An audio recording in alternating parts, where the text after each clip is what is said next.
Shri Narendra Modi na Laibak asigi Prime Minister oirakpa chahi nipan sukiduna chahi nipan asida tawrakiba miyamgi yaifanaba thabak sing miyamda khangan bagaloinana Shri Nongthomam Birena State asida anirak suba termgi Chief Minister oiraktuna ahanba numit chamanigi manungda paikatpa thabak sing miyamda sinnabagi thauram sing mathang pangthoknaba thaurang tawri later lairabagi darkar oiba miyoi singi nupi oibi singi lambida popam phambi singi lomi singi khudong chaba sing phanganaba amadi state asigi oiba chakot thauranga mari leinaba thabak sing kanna paikhalakpa matam asida lakliba matam asigi wafam di chingman umang wamang mawong chumdana manganba phurup maselgi marakta nungainadanaba singchep thajilakpa masagi nungainaba natraga karigumba kanaba khara phangnaba honabada atai miyoi singi amadi kunai asigi khandaba miyoi singi thabakna lamdam asigi shanti amasung nungsi chanabagi pibamda akaiba pirakliba asi thengnaba aduni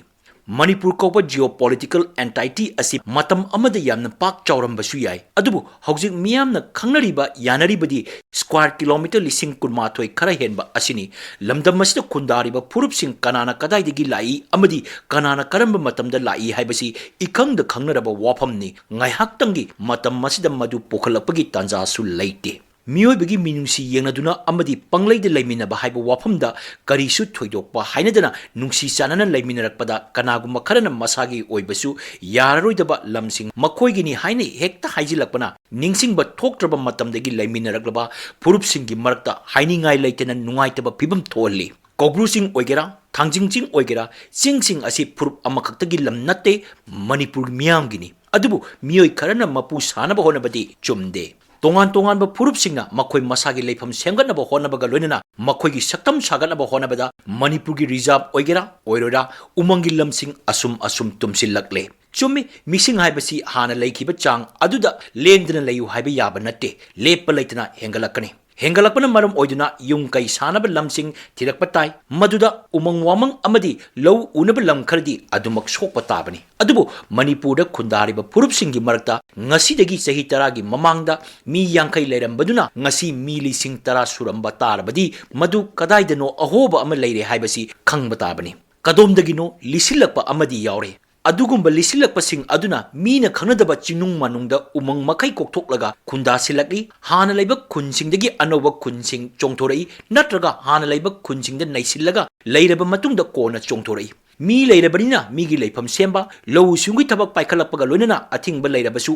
umang makai kokthoklaga maduna hingnaba honrei mapu oiba yaroidaba lamsing makhoigini haina claim toksilai Manipur koba geopolitical entity asigi lengak haiba ama mahoksadagi leijarappaga loinana haujik India gi state ama oina leiri democracy ki chanarol makada mikhal pangthoktuna miyamna semba government haiba amasu leiri government haibasi miyam haibasi government ni state asda leiriba lampunamak government kini amadi miyam gini Kanagumba purup amakhaktigi lam natte pata paiduna leiriba lamsingsu pata pairiba mi adugi natte lamgi tax thiribani government gi natraga miyamgi lam ngaktani matam karagi wairaga leibagumani maramaduna government na chakot thoranga mari lenana project sing paikalakpa matamda pata pairabani haiduna sokpa yaroi haiba yaba natte pata system chanadana leiriba Manipurgi mafam kharagisu adu mangai Kudombina thinba natraga minna uba lamsing aigini migini haibadi yai haibabu government na thabak ama lokhalpa matamda sokpa yaroi haiba yaba natte lam lokiba adugi compensation piba natraga